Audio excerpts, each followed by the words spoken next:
Welcome to think and grow rich channel. Hello நண்பா, நாம் இந்த வீடியோவில் என்ன பார்க்க போகிறோன்னா, சைனாலே மிகப்பெரிய பணக்காரர், அவரை பற்றி தான் அந்த கதையை நம்ம பார்க்க போகிறோம். அவர் ஒரு நடுத்தர குடும்பத்தில் பிறந்து சைனாவிலே இப்போ அவர் தான் ரொம்ப பெரிய பணக்காரர். அவரை வேறு யாரும் இல்லை, ஜாக்மா உங்களுக்கு பல பேருக்கு தெரிஞ்சிருக்கோம், பல பேருக்கு தெரிஞ்சிருக்காரு. அதை பற்றி தான் இந்த வீடியோவில் பார்க்க போகிறோம்.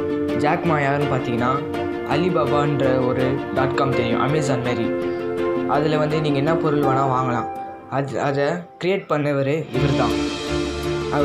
இவர் அசால்ட்டாக அதை க்ரியேட் பண்ணல, இதுக்காக அவர் கடின உழைப்பு போட்டிருக்காரு. அதை பற்றி தான் இந்த வீடியோவில் பார்க்க போகிறோம். அது மட்டும் இல்லாமல் இவர் எப்படி சக்ஸஸ் ஆனார், அதை பற்றி தான் இந்த வீடியோவில் பார்க்க போகிறோம். வாங்க வீடியோக்குள்ளே போகலாம். ஜாக்மா எல்லாருமேயும் பணக்காரராக பிறக்காமல் அவர் ஒரு மிடில் ஏஜ் குடும்பத்தில் தான் பிறக்கிறாரு. பிறந்தவொடனே பார்த்தீங்கன்னா கொஞ்ச நாள் அவர் வளர்ந்தவொடனே அவருக்கு எப்போவுமே இங்கிலீஷில் தான் ஒரு ஆர்வமாக, நம்ம இங்கிலீஷ் கற்றுக்கணும், இங்கிலீஷ் ஃப்ளூவெண்ட்டாக பேசணும் அப்படின்னு அவருக்கு ரொம்ப ஆர்வம். ஆனால் அவர் சைனாவில் இருக்கிறதுனால மற்ற லாங்குவேஜுக்கெலாம் அந்த நாட்டில் இம்பார்ட்டன்ஸ் கொடுக்க மாட்டாங்க. அதனால் அவர் ரொம்ப வருத்தப்பட்டார், நம்மளுக்கு இங்கிலீஷ் கற்றுக்க முடியாத பிறகு அப்படின்னு. அப்புறமா ஒரு யோசனை வருது. அவங்க ஊர்லேருந்து 25 கிலோமீட்டர்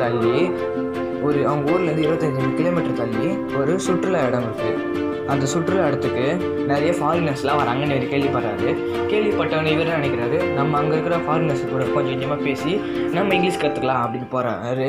அதுவும் அவ்வளோ 25 கிலோமீட்டர் தான் பார்த்துக்கோங்க. சைக்கிள் காலையில் எடுத்துகிட்டு அங்கே வெளிச்சு 40-50 நிமிஷம் ஆகும். அது சைக்கிளில் வெளிச்சு அவர் அங்கே போய் இறங்கினோடனே பார்த்தீங்கன்னா இவர் காசு வாங்கிலாம் இவர் மற்றவங்களுக்கு அந்த இடத்த சுற்றி காமிக்கல, கைடாக ஃப்ரீயாகவே வேலை வாங்கியிருக்காங்க இவரை. ஏன்னா இவருக்கு இங்கிலீஷ் தெரியாது, அதனால இவர் பணத்தை பற்றி பொருட்டாக எடுத்துக்கல. இவங்க இங்கிலீஷ் கிளாஸ் சொல்லித்தராங்க, அதுக்கு இந்த பணம் அப்படின்னு நினச்சி தான் அவர் இந்த இங்கிலீஷ் கற்றுக்கிட்டாரு. அப்படியே படிப்படியாக கொஞ்சம் கற்றுக்கிட்டாரு. அப்படி அவங்க ஊரை விட்டு போனாலும் அவங்க ரிலேஷன்ஷிப் விடாமல் யாரெல்லாம் ரொம்ப நல்லா இங்கிலீஷ் பேச நல்லா இவருக்கு சொல்லித்தராங்களோ அவங்களுக்குலாம் லெட்டர் அடிக்கடி போடுவார், எழுத கற்றுக்கிறாரு இங்கிலீஷில். அப்படி லெட்டர் நிறைய போட்டு அவங்கக்கிட்ட ரிலேஷன்ஷிப் வச்சுப்பார். அப்படி ஒருத்தர், உன் பேர் எனக்கு சொல்ல வரல வாயில், நான் உன் பேர் ஈஸியாக சொல்கிறேன், நான் உன்னை ஜாக்குன்னு கூப்பிட்றேன் இனிமேட்டு அப்படி சொல்லியிருக்காரு. அதனால தான் இவர் ஜாக்மா, அவரோட ரியல் நேம் முன்னாடி மான் வரும், அதனால தான் ஜாக்மான்னு இவர் பேர் மாற்றினாங்க. அதுக்கப்புறம் பார்த்தீங்கன்னா இவர் ஸ்கூலில் படிக்கிற டைமில் பார்த்தீங்கன்னா ப்ரைமரி ஸ்கூலில் 2 தடவை ஃபெயில் ஆகிருக்காரு, மிடில் ஏஜ் ஸ்கூலில் 3 தடவை ஃபெயில் ஆகிருக்காரு, காலேஜில் 2 தடவை ஃபெயில் ஆகிருக்காரு, 3ஆவது தடவை தான் பாஸ் பண்ணியிருக்காரு. இப்படி அவர் வாழ்க்கையில் நிறைய ஃபைல்ஸ்லாம் இருந்தாலும் அவர் பாசிட்டிவாக தான் நினைப்பார் எல்லாமே. நம்ம எக்ஸாமில் ஃபெயில் ஆகிட்டோம் அதை பற்றி நினைக்காம அடுத்தது என்ன பண்ணுறது. ஏன்னா அவருக்கு இங்கிலீஷ் மேலே இருந்த ஆர்வம் வேறு எந்த லாங்குவேஜ் மேலேயும் அவருக்கு ஆர்வம் இல்லை. அதனாலே அவர் ஸ்கூல் லைஃப் ஸ்ட்ரகிளாகவே போச்சு. அதுக்கப்புறம் அவர் ஒரு கடை இப்போ வேலை செய்யணும்ல, காலேஜ் முடிச்சிட்ட பிறகு நம்ம வேலை செய்யணும். அந்த காலேஜ்லேயே வேலை கொடுக்குறாங்க, இன்னும் கம்மியான வேலை தான் கொடுக்குறாங்க, $10 to $20 தான் கொடுக்குறாங்க. அது இப்போத்தி வேலை பார்த்திங்கன்னா 1500 to 2000 இருக்கும்.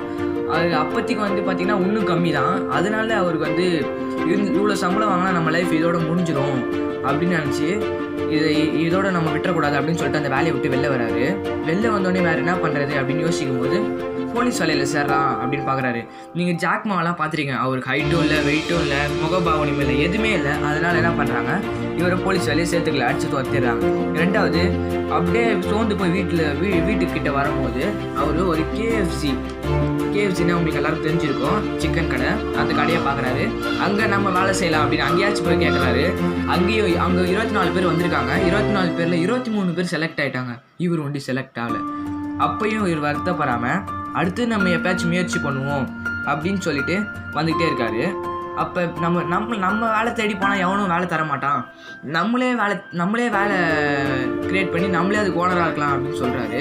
அப்போ தான் முதல்ல சைனீஸ் எல்லோ பேஜ்னு ஒன்று ஆரம்பிக்கிறார் வெப்சைட்டு. ஏன்னா இவர் ஒரு ஃப்ரெண்டு கூட வெளில போயிருக்காரு. அப்போ தான் 31 வயசில் வெளில போயிருக்காரு. அப்போ தான் கம்ப்யூட்டர்னு ஒன்று பார்க்குறாரு. வெளியில் போனவொடனே இதுதான் கம்ப்யூட்டரா அப்படின்னு கேட்குறாரு. ஆமாம், இது கம்ப்யூட்ரு. இதில் பார்த்தீங்கன்னா நீ என்னென்னா ப்ரௌஸ் பண்ணலாம், நீ என்ன வேணால் கேட்கலாம், இதுக்கிட்ட கேள்வி கேட்டினா இது பதில் சொல்லும்.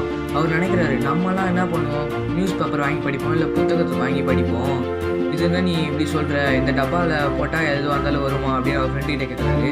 ஆமாம், இந்த கம்ப்யூட்டரில் எது போட்டாலும் வரும், எல்லாத்துக்கும் நீ கேள்விக்கு பதில் கிடைக்கும் அப்படின்னு சொல்கிறாரு. உக்காஞ்சத்துலேருந்து கேள்விக்கெல்லாம் பதில் கிடைக்குமா, இது நல்லா இருக்கே, இதே நம்ம சைனாவில் இல்லை, நம்ம சைனாவுக்கு இது மாதிரி கொண்டு போகணும்னு சொல்கிறாரு. அதுக்கு அவங்க ஃப்ரெண்டு சிரிக்கிறாங்க. ஏன்னா சைனாவுக்கு இது கொண்டு போக முடியும், சைனாலலாம் இது யூஸ் பண்ண மாட்டாங்க, யாரும் சப்போர்ட் பண்ண மாட்டாங்க, ஏன்னா விட்ட பணம் இல்லை இன்வெஸ்ட் பண்ணுறதுக்கு. அப்படி இப்படி கடன் வாங்கி சைனீஸ் செல்லோ பேஜின்னு ஓப்பன் பண்ணுறாரு. அதான் சொன்ன பார்த்தீங்களா, சைனீஸ் செல்லோ பேஜின்னு ஓப்பன் பண்ணாரு. அதுவும் படு தோல்வி அடையுது. சைனீஸ் செல்லோ பேஜ் வந்து படு தோல்வி அடையுது. அதுக்கப்புறம் 2-3 கம்பெனி ஓப்பன் பண்ணி அதுவும் ரொம்ப படு தோல்வி அடையுது. அப்புறமா பார்த்தீங்கன்னா சைனாவில் ஷாப்பிங் பண்ணுறதுக்குன்னு ஒரு வெப்சைட் ஓப்பன் பண்ணுறாரு. அதுதான் அலிபாபா வெப்சைட். அது உங்களுக்கு எல்லாருக்குமே தெரியும், அமேசானுக்கு ஈக்குவல் அது. அந்த வெப்சைட் ஓப்பன் பண்ண உடனே பார்த்தீங்கன்னா முதல்ல சின்ன சின்ன புக்ஸு அது மாதிரி சின்ன சின்ன பொருளை விற்க ஆரம்பித்தாங்க. அதுக்கப்புறம் ஃபேமஸ் ஆகி இந்த உலகத்தில் எல்லா இடத்துக்குமே அவங்க பொருள் டிஸ்ட்ரிபியூட் பண்ண ஆரம்பித்தாங்க. எல்லா பொருளுமே டிஸ்ட்ரிபியூட் பண்ண ஆரம்பிச்சிட்டாங்க. ஆன்லைன் கம்பெனிஸ் சிஓஓ மாட்டார். அந்த கம்பெனிக்கு வந்து சிஓஓ மாட்டார். இவருக்கு ஆன்லைனில் என்ன தெரியும்னு பார்த்தீங்கன்னா, இப்போ கூட கம்பெனியில் இவருக்கு வந்து ஒரு கோடிங் சரியாக எழுத தெரியாது. சுயமாக ஒரு கோடிங் கூட, ஒரு லைன் கோடிங் கூட இவருக்கு எழுத தெரியாது. அதுவும் இல்லாமல் பார்த்தீங்கன்னா இவர் கம்ப்யூட்டரில் வந்து ப்ரௌஸ் பண்ண தெரியும், வீடியோ பார்க்க தெரியும், வேறு எதுவுமே இவருக்கு கம்ப்யூட்டரில் தெரியாது. அப்படி கொஞ்சம் கொஞ்சமாக அந்த அலிபாபாவை இம்ப்ரூவ் பண்ணுறாரு. அதுக்கு யார் பார்த்தீங்கன்னா இங்கிலீஷ் ஃப்ளூயண்ட்டாக பேசுகிறவங்க கொஞ்சம் பேர், அதுக்கப்புறம் பார்த்தீங்கன்னா 2 டிசைனர்ஸ், அப்புறமா இவர் இதெல்லாம் க்ரியேட் பண்ணிட்டு இவர் பணம் சம்பாதிக்க ஆரம்பிக்கிறாரு. இவரோட சொத்து மதிப்பு, இன்றைய சொத்து மதிப்பு பார்த்தீங்கன்னா $25 பில்லியன் அமெரிக்கன் டாலர். பார்த்துக்கோங்க, ஒரு கடைக்கோடியில் இருக்க ஏழை பையன் இவ்வளோ பெருசாக வந்திருக்கான். இதுக்கு இவர் வளர்கிறப்ப நிறைய பேர் இவர் சொன்னாங்க, இந்த கம்பெனிக்கு எதுவுமே தெரியாத, கோடிங் கூட தெரியாதவன் இவனா சிஓவாக இருக்கான், நல்ல கம்பெனி விளங்கிடும் அப்படின்னு நிறைய பேர் சொல்லியிருக்காங்க. அதில் ஒருத்தவங்க நம்ம சொல்ல போகிறோம். அது யாருன்னு பார்த்தீங்கன்னா ஹார்வர்ட்னு ஒரு நிறுவனம் அங்கே இருக்குது, ஸ்கூல் காலேஜ்லாம் இருக்குது. அவங்க அந்த நிறுவனம் என்ன சொல்கிறாங்கன்னா மேட் மேனர் ஓனர்ன்றாங்க. அப்படின்னா ஒரு கோடிங் கூட தெரியாதவன் ஓனராக இருக்கான் அப்படின்னு இன்டெரக்டாக அவர் குத்தி காட்டுறாங்க. இதெல்லாம் ஒரு பெரிய விஷயமா எடுத்துக்கல, அவர் பெரிய விஷயம் எடுத்துக்காதனால தான் அவர் இவ்வளோ பெரிய இடத்துல வந்திருக்காரு. அதேமாதிரி நெகட்டிவ் தாட்ஸ்லாம் நீங்கள் மறந்துடுங்க, பாசிட்டிவ் தாட்ஸ் வந்து உங்கள் மைண்டில் வச்சுக்கோங்க. அப்போ தான் நீங்களும் இவரை மாதிரி அச்சீவ் பண்ண முடியும். இன்னும் கூட பார்த்தீங்கன்னா அலிபாபான்றது வந்து உலகமெங்கும் ஃபேமஸாக இருக்குது. இவர் பார்த்தீங்கன்னா இப்போ ரொம்ப சைனாவிலேயே மிகப்பெரிய பணக்காரனாக இருக்கார் இவர். அதுவும் ஒரு மிடில் ஃபேமிலியிலேருந்து வந்தவர் சைனாலே பெரிய பணக்காராக இருக்காருன்னா அவர் எவ்வளோ ஹார்ட் ஒர்க்கு, எவ்வளோ டெடிக்கேஷன் அதுக்கு பண்ணியிருப்பாங்க பார்த்துக்கோங்க.